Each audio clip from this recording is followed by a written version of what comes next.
단 하루 만에 한 나라의 신뢰가 무너졌습니다. 트럼프의 한마디가 한국을 멈추게 했습니다. 대한민국 핵잠수함 승인을 취소한다. 서명은 남았지만 의미는 사라졌습니다. 승인 문서는 살아 있었지만 기술은 봉인됐고 사람들은 아무 말도 하지 못했습니다. 워싱턴의 정치가 변하는 동안 한국의 연구실은 조용히 불이 꺼졌습니다. 멈춰선 장비, 닫힌 문, 남겨진 도면 한 장. 그곳엔 아직 바다를 움직일 힘이 잠들어 있었습니다. 한국의 바다는 조용했지만 그 아래에서 싸움이 시작되고 있었습니다. 도대체 그날 워싱턴에서는 무슨 일이 있었던 걸까요? 저는 이도현입니다. 올해 나이는 45살입니다. 그날 아침 청와대 대회의실의 공기는 유난히 맑았습니다. 창밖으로 보이는 하늘은 구름 한 점 없이 푸르렀고 저는 손에 든 서류 뭉치를 내려다보며 잠시 숨을 고르고 있었죠. 미국 국방부가 공식적으로 전달한 핵잠수함 건조 승인 문서였습니다. 두께가 상당했어요. 법률 검토, 기술 이전 조건, 안보 협력 조항들이 빼곡히 적혀 있었죠. 그 무게가 단순히 종이의 무게만은 아니라는 걸 저는 알고 있었습니다. 외교안보 수석실 핵정책 조정관으로서 저는 지난 3년간 이 협상을 이끌어왔어요.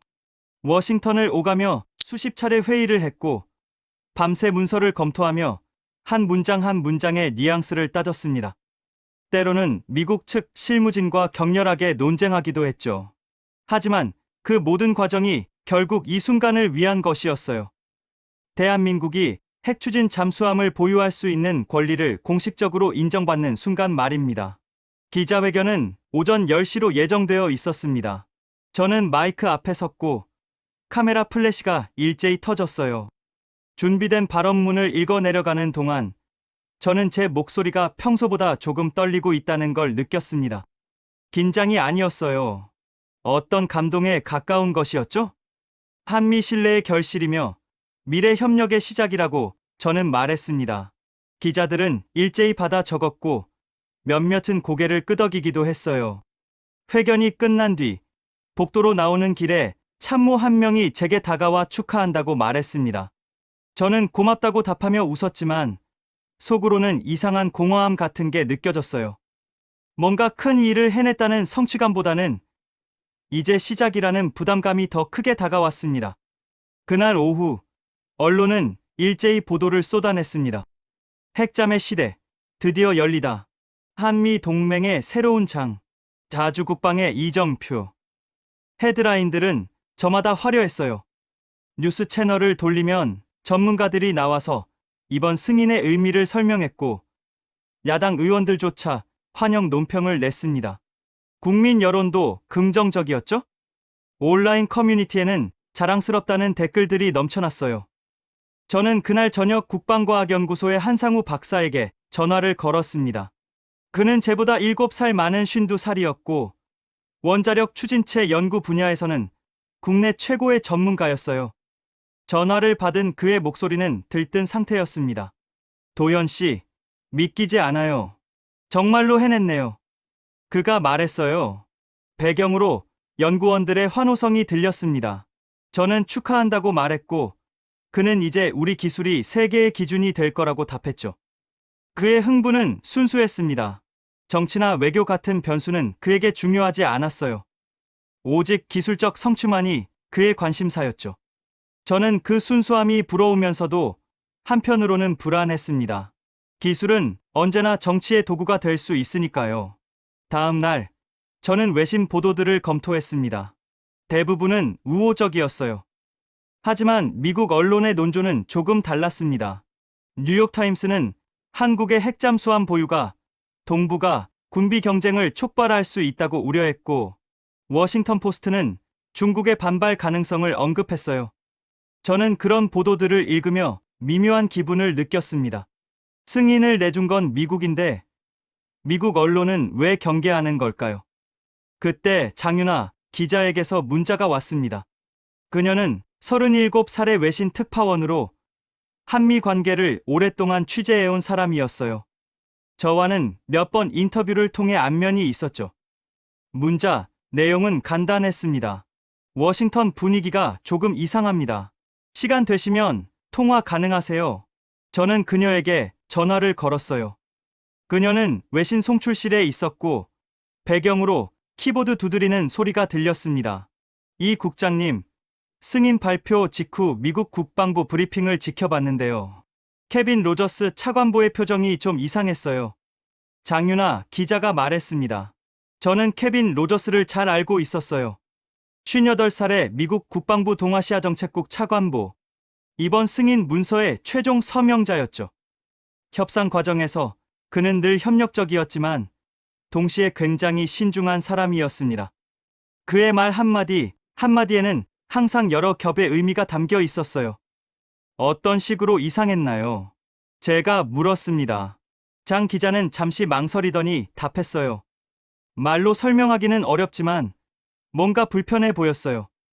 승인을 발표하면서도 자신 있어 보이지 않았달까요? 미국 기자들도 그걸 눈치챈 것 같았어요. 브리핑 후에 잠시 침묵이 흘렀거든요. 저는 그 말을 듣고 잠시 생각에 잠겼습니다. 사실 협상 막바지에 케빈이 보인 태도도 조금 이상했어요. 서명을 하면서도 계속 조항들을 재확인했고 특히 기술 이전 일정에 대해서는 유난히 신경을 썼죠. 당시에는 단순히 꼼꼼한 성격 때문이라고 생각했는데 지금 돌아보면 뭔가 다른 이유가 있었던 건 아닐까요? 주의 깊게 지켜보겠습니다. 저는 장 기자에게 그렇게 말하고 전화를 끊었습니다. 하지만 마음 한구석이 무거워졌어요. 외교는 언제나 보이는 것과 보이지 않는 것 사이에 존재합니다. 문서에 서명이 되었다고 해서 모든 게 끝난 건 아니에요. 오히려 그때부터가 진짜 시작이죠. 그로부터 2주 정도 지났을 때였습니다. 워싱턴에서 예상치 못한 소식이 날아왔어요. 도널드 트럼프 전 대통령이 정치 복귀를 공식 선언한 겁니다. 기자회견에서 그는 이전 행정부가 맺은 국제 협정들을 강하게 비판했어요. 그리고 한 기자의 질문에 이렇게 답했습니다. 모든 핵 관련 협정은 재검토 대상입니다. 미국의 이익이 최우선이어야 하니까요. 그 발언은 즉시 전 세계로 타전되었습니다. 미국 언론들은 곧바로 분석 기사를 쏟아냈고 그중 몇몇은 한국의 핵잠수함 승인도 재검토 대상에 포함될 수 있다고 보도했어요. 저는 청와대 집무실에서 그 뉴스를 보며 모니터를 응시했습니다. 화면 속 트럼프의 표정은 자신만만했고 그의 지지자들은 열광하고 있었죠. 저는 즉시 외교부 미주국에 연락했습니다. 상황 파악을 요청했어요. 몇 시간 후 미주국장에게서 회신이 왔습니다. 미국 국무부는 공식 입장이 아니라고 선을 그었다는 내용이었죠. 하지만 저는 그 답변이 전혀 안심이 되지 않았습니다.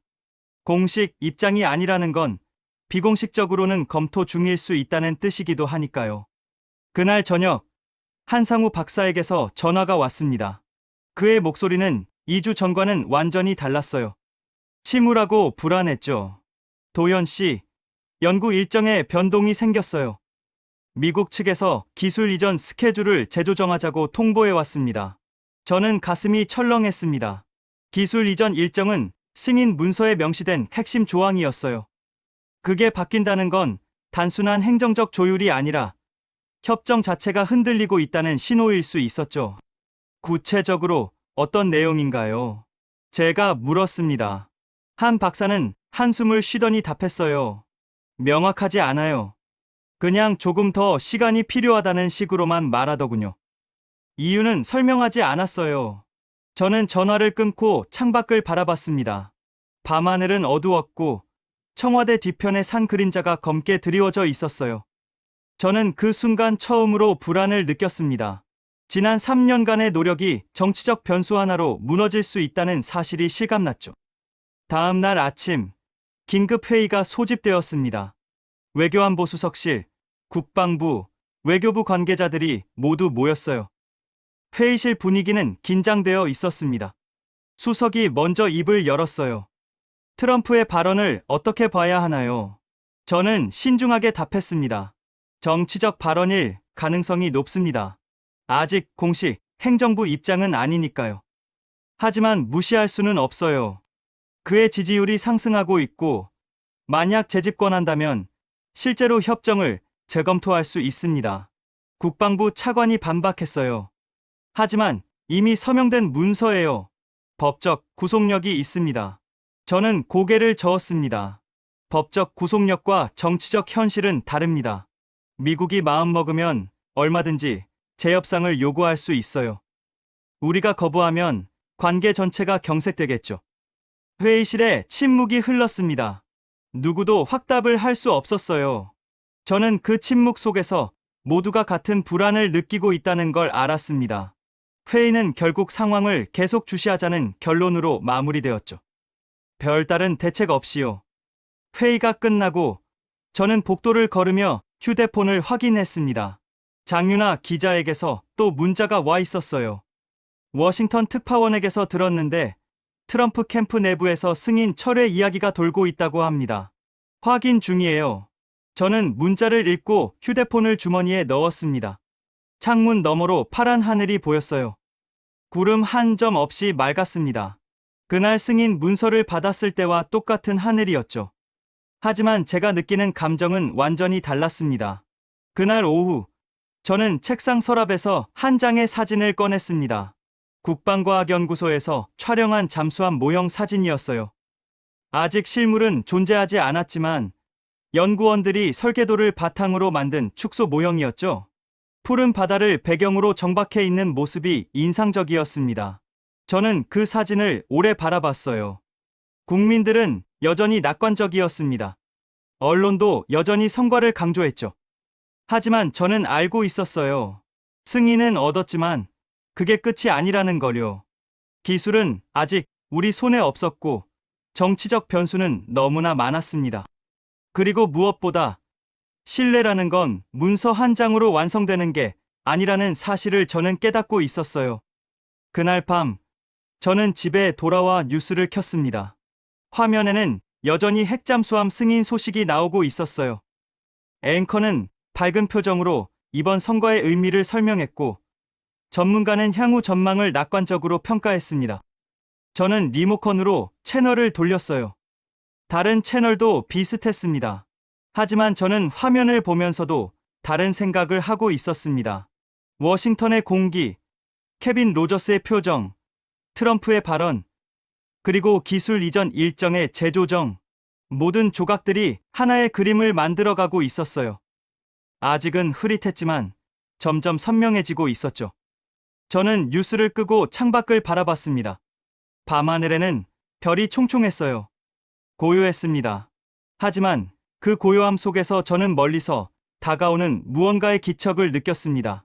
아직은 보이지 않았지만 분명히 다가오고 있었어요. 그때는 몰랐습니다. 그 불안이 얼마나 정확한 예감이었는지를요. 지금 돌아보면 알겠어요. 승인은 끝이 아니라 시작이었고 우리가 얻은 건 종이 한 장이었을 뿐이라는 거요. 진짜 싸움은 그때부터였습니다. 아침에 눈을 뜨자마자 저는 휴대폰을 확인했습니다. 외신 헤드라인들이 화면을 가득 채우고 있었어요. 트럼프, 한국 핵잠 승인 재검토, 한미 동맹 최대 위기, 핵 협정 백지화 가능성, 모든 주요 통신사가 같은 이야기를 하고 있었죠. 저는 침대에 앉은 채 한참 동안 화면을 내려다봤습니다. 손끝이 차가워지는 게 느껴졌어요. 청와대로 출근하는 길, 차 안에서 라디오를 켰습니다. 뉴스 시간이었어요. 앵커는 냉정한 목소리로 상황을 정리했지만 그 뒤로 나오는 전문가들의 분석은 제각각이었습니다. 어떤 이는 트럼프의 정치적 수사일 뿐이라 했고 다른 이는 실제 협정 파기로 이어질 수 있다고 경고했죠. 저는 라디오를 껐습니다. 듣고 싶지 않았어요. 청와대 주차장에 차를 세우고 내리는데 참모 한 명이 달려왔습니다. 얼굴이 창백했어요. 대변인실에서 긴급 브리핑을 준비 중이라고 했죠? 저는 고개를 끄덕이고 청사 안으로 들어갔습니다. 복도는 평소보다 훨씬 분주했어요. 사람들이 빠르게 오가고 전화벨 소리가 끊이지 않았습니다. 오전 10시 대변인 브리핑이 시작되었습니다. 저는 뒤편에 서서 지켜봤어요. 기자들은 처음부터 공격적이었습니다. 승인이 철회될 가능성은 없느냐? 정부는 대비책을 마련했느냐? 미국 정부와 소통은 하고 있느냐? 질문들이 쏟아졌죠. 대변인은 준비된 답변을 읽었습니다. 한미 간 협정은 유효하며 어떠한 변화도 없다. 우리 정부는 미국 정부와 긴밀히 소통하고 있다. 하지만 그의 목소리에는 확신이 없었어요. 기자들도 그걸 느꼈는지 더 날카로운 질문들을 이어갔습니다. 브리핑은 예정 시간을 훌쩍 넘겨서야 끝났어요. 브리핑이 끝나고 저는 외교안보수석실 회의실로 갔습니다. 이미 관계자들이 모여 있었어요. 분위기는 무겁고 침통했습니다. 수석이 먼저 입을 열었죠? 현재 상황을 정리하겠습니다. 미국 국무부로부터 공식 입장은 아직 없습니다. 하지만 외신 보도는 계속되고 있고 국내 여론도 동요하기 시작했어요. 저는 자리에서 일어났습니다. 이건 정치용 발언입니다. 트럼프는 아직 대통령이 아니에요. 공식 행정부 입장이 나오기 전까지는 과도하게 반응할 필요가 없습니다. 제 목소리는 생각보다 크게 나왔어요. 회의실이 잠시 조용해졌죠. 하지만 제 말을 하는 동안 저 스스로도 확신이 없다는 걸 느꼈습니다. 정치용 발언이라는 게 무슨 의미인가요? 발언 자체가 이미 현실을 움직이고 있는데 말입니다. 외교부 국장이 조심스럽게 말했습니다. 그런데 오늘 아침 워싱턴에서 연락이 왔습니다. 케빈 로저스 차관보가 우리 측에 추가 자료 제출을 요청했다고 합니다. 회의실 공기가 더 무거워졌습니다. 저는 국장을 바라봤어요. 무슨 자료를 말하는 건가요? 기술 안전성 검증 관련 자료라고 합니다. 신뢰를 재확인하는 절차라고 하더군요. 저는 자리에 앉았습니다. 신뢰를 재확인하는 절차. 그 말이 무엇을 의미하는지 저는 알고 있었어요. 이미 승인된 기술에 대해 다시 자료를 요구한다는 건 승인 자체를 재검토하겠다는 뜻이었죠. 저는 책상 위의 서류들을 내려다봤습니다. 갑자기 모든 게 무의미하게 느껴졌어요. 회의는 특별한 결론 없이 끝났습니다. 일단 미국 측 요청에 응하되 공개적으로는 평온을 유지하자는 정도였죠. 저는 회의실을 나와 복도를 걸으며 한상우 박사에게 전화를 걸었습니다. 그는 연구소에 있었어요. 한 박사님, 오늘 시간 괜찮으세요? 만나서 이야기 좀 해야 할 것 같습니다. 그의 목소리는 평소와 달랐습니다. 지쳐 있었어요. 저도 도연 씨를 찾으려던 참이었습니다. 지금 바로 갈 수 있어요. 2시간 후, 저는 국방과학연구소 회의실에 앉아 있었습니다. 한상우 박사는 제 맞은편에 앉아 커피를 마시고 있었어요. 그의 얼굴은 수척했고 눈 아래 다크서클이 짙었습니다. 오늘 아침 통보를 받았습니다. 핵 추진체 실험 일정이 전면 연기된다고요. 그가 말했습니다. 저는 커피잔을 내려놨어요. 이유는 뭐라고 하던가요? 추가 안전성 검증이 필요하다고 합니다. 미국 측과 재협의가 끝날 때까지 모든 실험을 중단하라고요. 저는 한숨을 쉬었습니다. 역시 그랬어요. 외교 라인과 기술 라인이 동시에 움직이고 있었던 겁니다. 미국은 단순히 문서상의 재검토만이 아니라 실질적인 기술 이전까지 멈추려 하고 있었죠. 한 박사님, 솔직히 말씀해 주세요. 기술적으로 우리가 지금 어느 단계까지 왔나요? 한상우 박사는 잠시 망설이더니 답했습니다. 솔직히 말하면 아직 시작 단계예요. 승인은 받았지만 핵심 기술은 여전히 미국 측 이전을 기다리고 있습니다. 우리가 자체적으로 개발할 수 있는 부분도 있지만 원자로 설계 같은 핵심 영역은 미국의 협조 없이는 불가능해요. 저는 그 말을 듣고 가슴이 내려앉는 걸 느꼈습니다. 결국 우리는 여전히 미국에 의존하고 있었던 거예요. 승인 문서는 시작일 뿐이었고 진짜 기술은 아직 우리 손에 없었던 겁니다. 연구원들 반응은 어떤가요? 제가 물었습니다. 한 박사는 쓴 웃음을 지었어요. 혼란스러워합니다. 어떤 이들은 미국이 마음을 바꾼 거 아니냐고 묻고 어떤 이들은 원래 이런 과정이 필요한 거라고 자위하죠. 하지만 모두 불안해하고 있어요. 저는 창밖을 바라봤습니다. 연구소 건물 너머로 회색빛 하늘이 보였어요. 비가 올 것 같았죠? 그날 저녁 장윤아 기자에게서 전화가 왔습니다. 그녀의 목소리는 긴장되어 있었어요. 이 국장님, 지금 통화 가능하세요? 네, 말씀하세요. 워싱턴 특파원에게서 방금 연락받았습니다. 트럼프 캠프가 승인 철회를 내부 회의 안건으로 정식 상정했대요. 비공개 회의지만 내부 문건 초안을 입수했다고 합니다. 저는 순간 말문이 막혔습니다. 내부 회의 안건, 그건 단순한 정치 발언 수준이 아니었어요. 실제로 철회를 검토하고 있다는 의미였죠. 확실한 정보인가요? 물론 확인이 더 필요하지만 특파원이 꽤 신뢰할 만한 경로에서 받은 정보래요. 저는 이걸 기사화할 생각입니다. 저는 잠시 망설였습니다. 기사가 나가면 상황은 더 복잡해질 거예요. 하지만 동시에 이미 현실은 움직이고 있었죠. 기사를 막는다고 해서 현실이 바뀌는 건 아니었어요. 신중하게 처리해 주세요.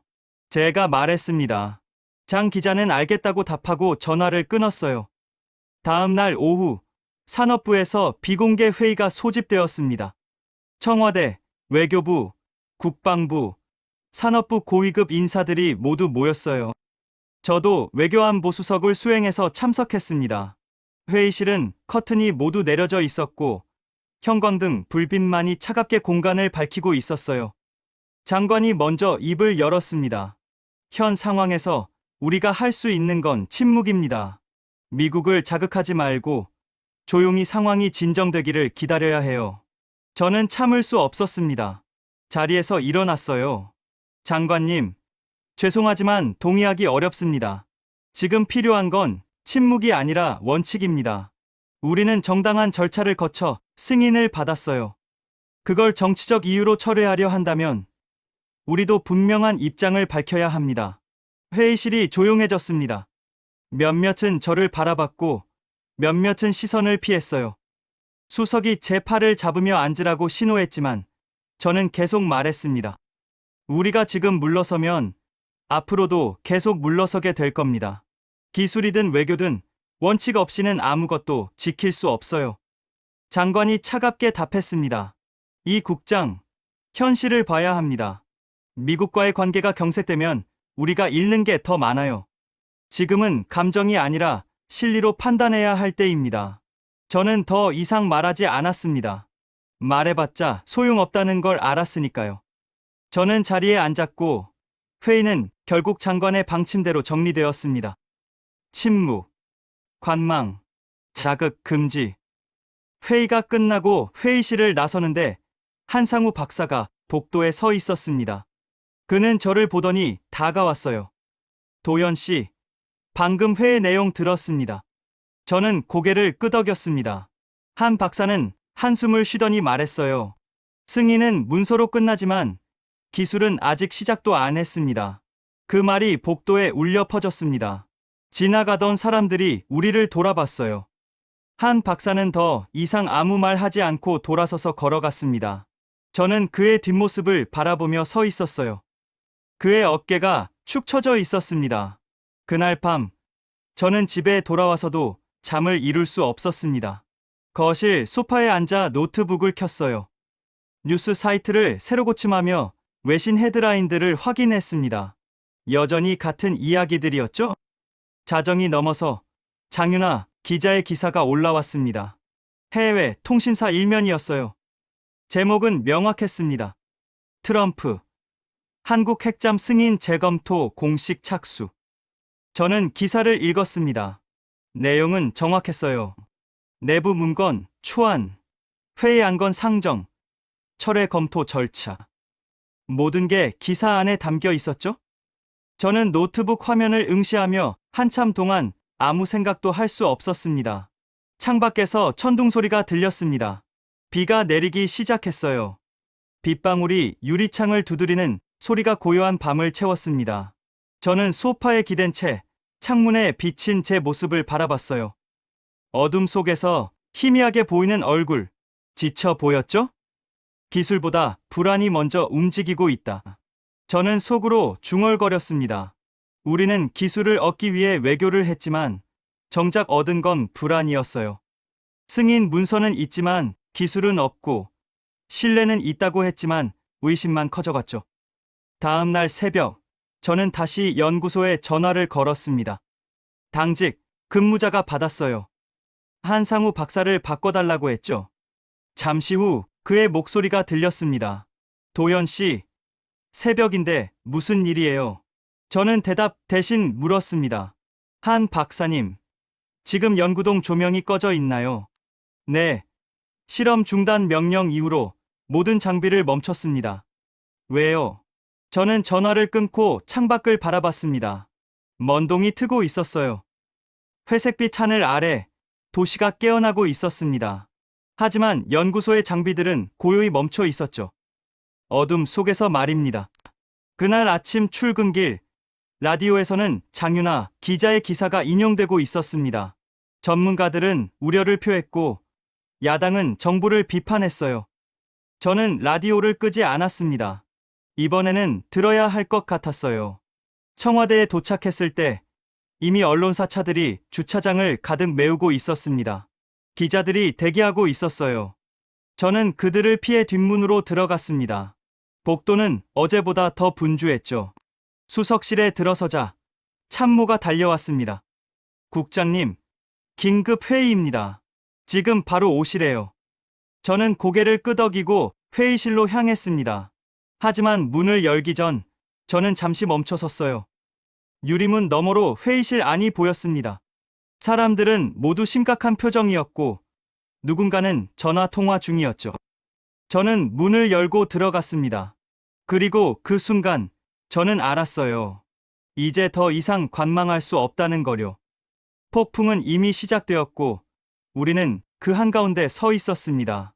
그날 아침 뉴스 속보가 떴습니다. 미국 백악관이 공식 성명을 발표했다는 내용이었어요. 저는 청와대 집무실에서 노트북 화면을 응시했습니다. 트럼프의 얼굴이 화면을 가득 채우고 있었죠. 그의 입에서 나온 말들은 명확했어요. 한국의 핵잠수함 건조 승인은 재검토 대상이며 기술 이전은 즉각 중단된다. 저는 마우스를 움직여 성명서 원문을 열었습니다. 법률 용어들이 빼곡했어요. 하지만 핵심은 단순했습니다. 협정 조건 위반. 그 네 글자가 모든 걸 뒤집고 있었죠. 저는 화면을 보며 손가락으로 책상을 두드렸습니다. 이건 외교가 아니라 통제였어요. 협상도 아니었습니다. 일방적 통보였죠. 휴대폰이 울렸습니다. 외교부 국장이었어요. 목소리가 떨리고 있었죠? 이 국장님, 지금 긴급 회의 소집됐습니다. 대통령께서 직접 주재하신대요. 저는 전화를 끊고 서류들을 집었습니다. 복도로 나서는데 참모들이 분주하게 오가고 있었어요. 누군가는 전화 통화 중이었고 누군가는 문서를 들고 뛰어가고 있었습니다. 모두의 얼굴에는 당혹감이 서려 있었죠. 회의실은 이미 사람들로 가득 차 있었습니다. 대통령이 상석에 앉아 있었고 그 주위로 각 부처 장관들이 둘러앉아 있었어요. 저는 뒤편 자리에 앉았습니다. 회의가 시작되자마자 외교부 장관이 상황을 보고했죠. 미국 측은 한국이 기술 안전성 검증 절차를 제대로 이행하지 않았다고 주장하고 있습니다. 협정 위반이라는 겁니다. 국방부 장관이 반박했어요. 우리는 모든 절차를 준수했습니다. 문서상으로도 문제가 없어요. 하지만 대통령은 고개를 저었습니다. 문서가 중요한 게 아닙니다. 지금은 정치의 문제예요. 트럼프가 마음을 바꾼 이상 우리가 할 수 있는 건 제한적입니다. 회의실이 조용해졌습니다. 저는 그 침묵 속에서 무언가가 무너지는 소리를 들었어요. 보이지 않는 무언가가 천천히 붕괴되고 있었죠. 회의가 끝난 건 2시간 후였습니다. 결론은 명확했어요. 일단 미국 측 요구를 수용하고 모든 기술 자료를 재검증한다. 연구소 프로젝트는 잠정 중단한다. 저는 회의실을 나오며 한상우 박사에게 전화를 걸었습니다. 몇 번의 신호음 후에 그가 받았어요. 도연 씨, 지금 연구소 상황이 심각합니다. 그의 목소리는 긴장되어 있었습니다. 배경으로 웅성거리는 소리가 들렸어요. 무슨 일인가요? 출입이 제한됐어요. 오전부터 보안팀이 와서 모든 출입문을 봉쇄했습니다. 내부 네트워크도 차단됐고요. 지금 연구원들은 모두 밖에서 대기 중입니다. 저는 걸음을 멈췄습니다. 복도 한가운데 서서 창밖을 바라봤어요. 하늘은 흐렸고 먹구름이 몰려오고 있었습니다. 정부 결정입니다. 미국 측 요구에 따라 모든 자료를 재검증한대요. 한상우 박사는 한참 동안 아무 말도 하지 않았습니다. 그러다가 작게 웃는 소리가 들렸어요.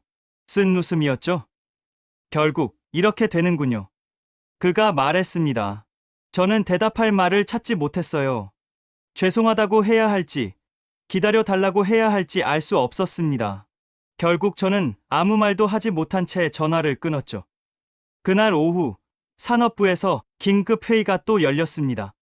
이번엔 책임 소재를 놓고 공방이 벌어졌어요. 외교부는 기술 검증이 미흡했다고 했고 산업부는 외교적 대응이 늦었다고 반박했습니다. 저는 회의실 뒤편에 앉아 그 광경을 지켜봤어요. 모두가 책임을 회피하고 있었죠. 회의 중간에 장윤아 기자에게서 문자가 왔습니다. 기사 송출이 막혔다는 내용이었어요. 저는 회의실을 빠져나와 그녀에게 전화를 걸었습니다. 무슨 일이에요? 장 기자의 목소리는 차분했지만 분노가 섞여 있었습니다. 오늘 오전에 작성한 기사가 본사에서 보류됐어요. 검열이라고 하더군요. 미국 측 입장만 보도하라는 압력이 들어왔대요. 저는 한숨을 쉬었습니다. 외신도 통제되고 있나요? 네. 워싱턴 쪽에서는 한국을 비신뢰국으로 분류하고 있어요. 기술 이전은커녕 협력 자체가 위험하다는 논조예요. 제가 사실관계를 바로잡으려 했지만 그마저도 막혔습니다. 저는 전화를 끊고 복도를 걸었습니다. 창밖으로 보이는 하늘은 점점 더 어두워지고 있었어요. 비가 올 것 같았죠? 그날 저녁, 저는 미국 대사관으로 향했습니다. 마지막 시도였어요. 케빈 로저스 차관보가 한국에 와 있다는 소식을 들었거든요. 저는 면담을 요청했지만 대사관 직원은 차관보가 일정상 만날 수 없다고 답했습니다. 저는 1시간을 로비에서 기다렸어요. 하지만 아무도 나오지 않았죠? 돌아오는 차 안에서 저는 창밖을 바라봤습니다. 서울의 야경이 흘러가고 있었어요. 불빛들이 반짝였지만 그 빛이 공허하게 느껴졌습니다. 신뢰는 계약서에 없었다는 걸 저는 그제야 깨달았어요. 우리는 문서에 서명했지만 진짜 필요한 건 문서 너머의 믿음이었죠. 그리고 그 믿음은 애초에 존재하지 않았던 겁니다. 다음 날 국방과학연구소가 완전히 폐쇄되었다는 통보가 왔습니다. 저는 곧바로 연구소로 향했어요. 정문 앞에는 보안 요원들이 서 있었고 출입을 통제하고 있었습니다. 저는 신분증을 보여주고 안으로 들어갔죠. 복도는 어두웠습니다. 형광등 절반이 꺼져 있었어요. 저는 복도를 걸으며 한상우 박사를 찾았습니다. 그는 연구동 끝 창가에 서 있었어요. 창문 너머로 보이는 실험실의 장비들은 모두 불이 꺼져 있었죠. 한 박사님, 제가 불렀습니다. 그는 돌아보지 않았어요. 계속 창밖을 응시하고 있었죠. 다 끝났네요. 그가 말했습니다. 저는 그의 옆으로 다가갔어요. 창문 너머로 멈춰선 장비들이 보였습니다. 원자로 모형, 추진체 설계도, 시뮬레이션 컴퓨터, 모든 게 고요히 정지해 있었어요. 한 박사님, 아직 끝난 게 아닙니다. 저는 위로하려 했지만 그 말은 공허했습니다. 한상우 박사는 주머니에서 작은 노트를 꺼냈어요. 기록용 노트였죠? 그는 펜을 들고 한 줄을 적었습니다. 저는 그의 어깨 너머로 그 글씨를 봤어요. 승인을 얻기까지 10년이 걸렸고 무너지는 데는 하루가 걸렸다.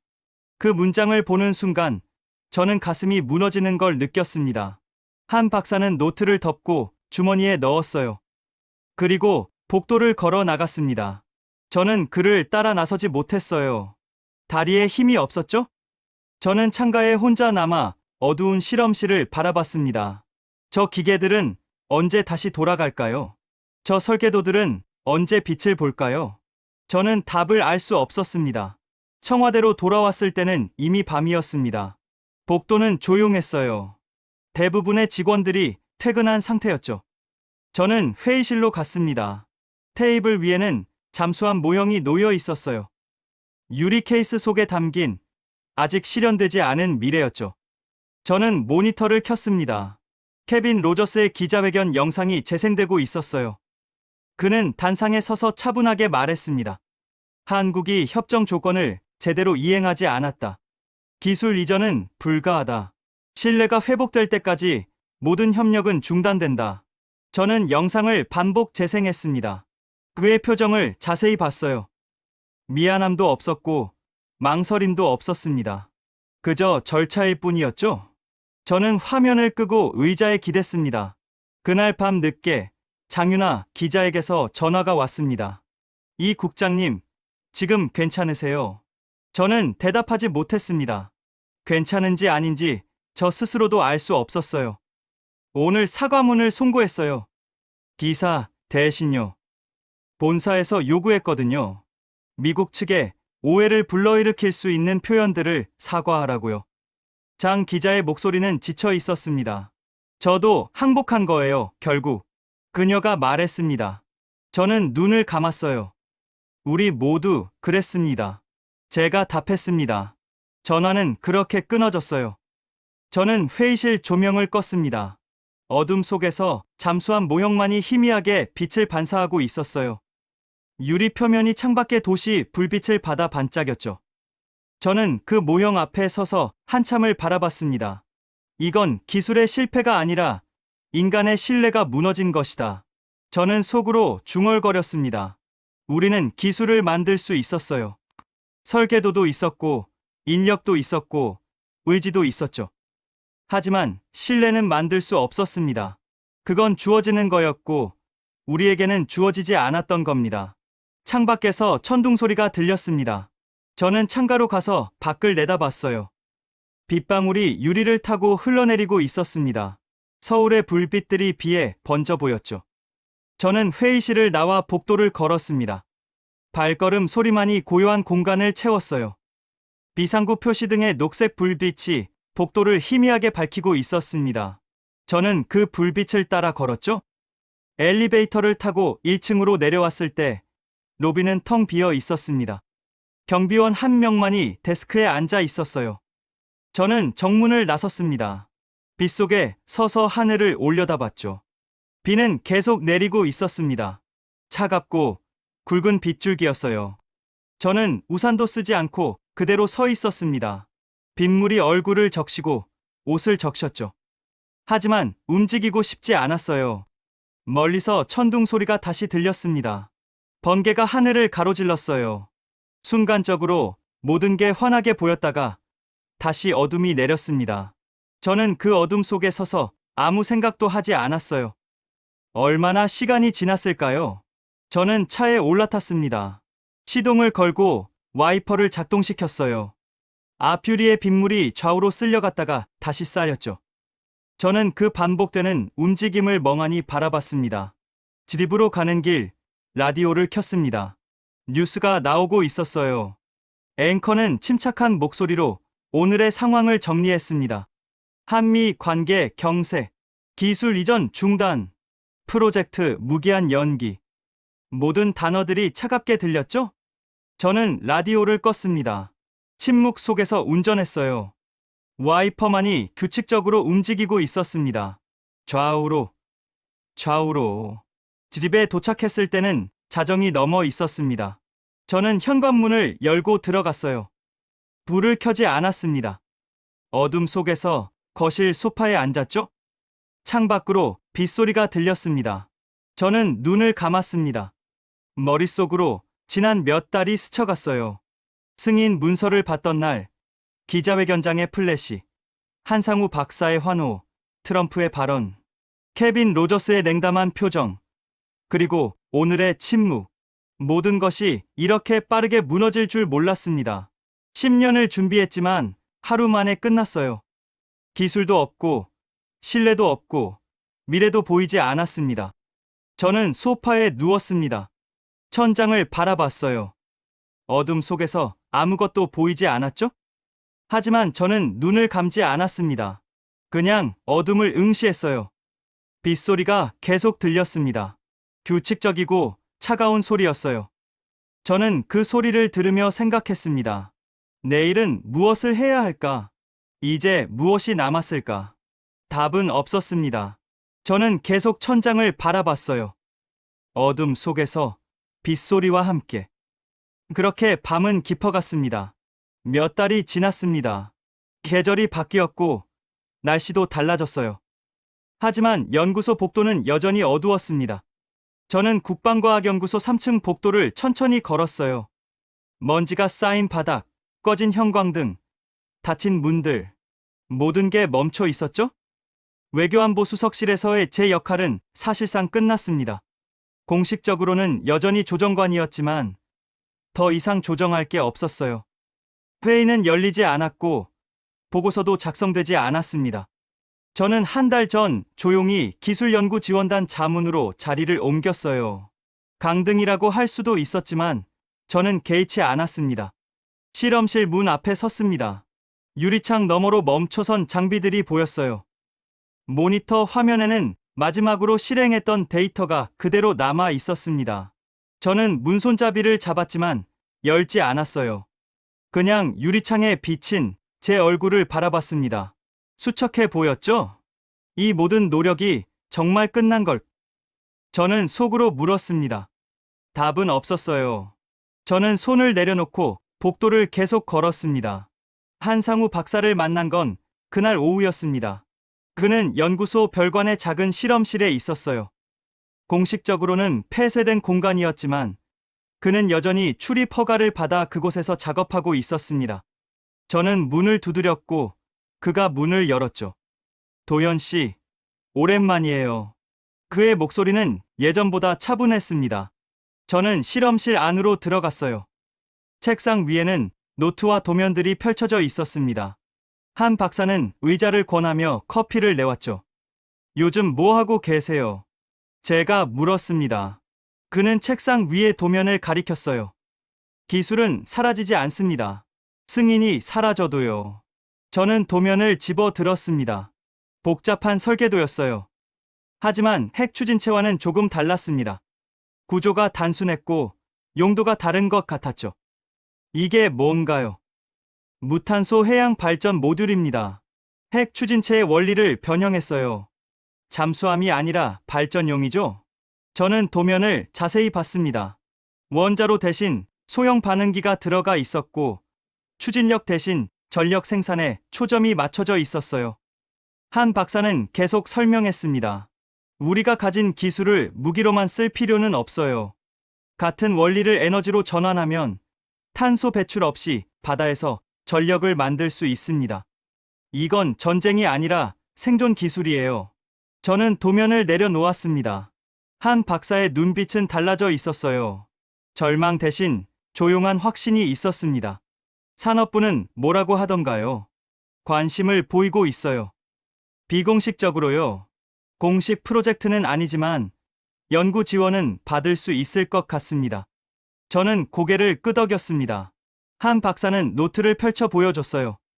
거기에는 같은 문장이 여러 번 적혀 있었습니다. 승인은 사라져도 기술은 사라지지 않는다. 저는 그 문장을 읽으며 무언가가 가슴속에서 움직이는 걸 느꼈습니다. 작은 움직임이었지만 분명히 있었어요. 며칠 후 산업부 회의실에서 한상우 박사의 발표가 있었습니다. 참석자는 많지 않았어요. 산업부 차관, 에너지 관계자 몇 명, 그리고 저였습니다. 한 박사는 스크린에 도면을 띄우고 설명을 시작했죠. 이 기술은 원래 추진용으로 설계되었지만 에너지 생산으로 전환 가능합니다. 해상 플랫폼에 설치하면 무탄소 전력을 안정적으로 공급할 수 있어요. 기존 원자력 발전보다 안전하고 재생에너지보다 안정적입니다. 차관이 질문했습니다. 미국의 반발은 없을까요? 한 박사는 잠시 망설이더니 답했어요. 이건 군사 기술이 아닙니다. 평화적 에너지 기술이죠. 국제, 규제 대상도 아니에요. 회의실이 조용해졌습니다. 저는 한 박사를 바라봤어요. 그의 얼굴에는 흔들림이 없었습니다. 차관은 고개를 끄덕였죠. 검토해 보겠습니다. 회의가 끝나고 저는 한 박사와 함께 복도를 걸었습니다. 잘했어요. 제가 말했습니다. 한 박사는 작게 웃었어요. 이제 시작입니다. 2달 후 워싱턴에서 국제안보 포럼이 열렸습니다. 저는 한국 대표단의 일원으로 참석했어요. 공식 발표자는 아니었지만 자문 자격으로 동행했죠. 장윤아 기자도 그곳에 있었습니다. 외신 특파원으로서 포럼을 취재하러 온 거였어요. 포럼 둘째 날, 한국 대표단의 발표가 예정되어 있었습니다. 주제는 해양 탄소 중립 기술이었어요. 저는 객석 뒤편에 앉아 있었고 장윤아 기자는 언론석에 자리했습니다. 발표가 시작되었습니다. 산업부 국장이 연단에 올라 설명을 시작했어요. 스크린에는 한상우 박사의 설계도가 떠올랐습니다. 무탄소 해양 발전 모듈. 그 도면을 보는 순간 객석이 술렁였어요. 이 기술은 원자력 추진 연구를 기반으로 하되 군사적 목적이 아닌 에너지 자립을 위해 개발되었습니다. 탄소 중립 달성과 에너지 안보를 동시에 해결할 수 있는 기술입니다. 국장의 설명이 이어졌습니다. 객석의 반응은 다양했어요. 어떤 이들은 고개를 끄덕였고 어떤 이들은 메모를 하고 있었습니다. 미국 언론석에서는 기자들이 분주하게 키보드를 두드리고 있었죠. 발표가 끝나고 질의응답 시간이 되었습니다. 한 미국 기자가 손을 들었어요. 이 기술이 군사 전용될 가능성은 없나요? 국장은 차분하게 답했습니다. 이 기술은 처음부터 민간 에너지용으로 설계되었습니다. 국제 사찰도 받을 준비가 되어 있습니다. 객석이 다시 조용해졌습니다. 저는 그 광경을 지켜보며 무언가가 변하고 있다는 걸 느꼈어요. 세상의 시선이 달라지고 있었습니다. 포럼이 끝나고 저는 로비에서 장윤아 기자를 만났습니다. 그녀는 노트북을 들고 있었어요. 이 국장님, 오늘 발표 어떻게 보셨어요? 저는 잠시 생각하다가 답했습니다. 우리가 할 수 있는 최선이었던 것 같습니다.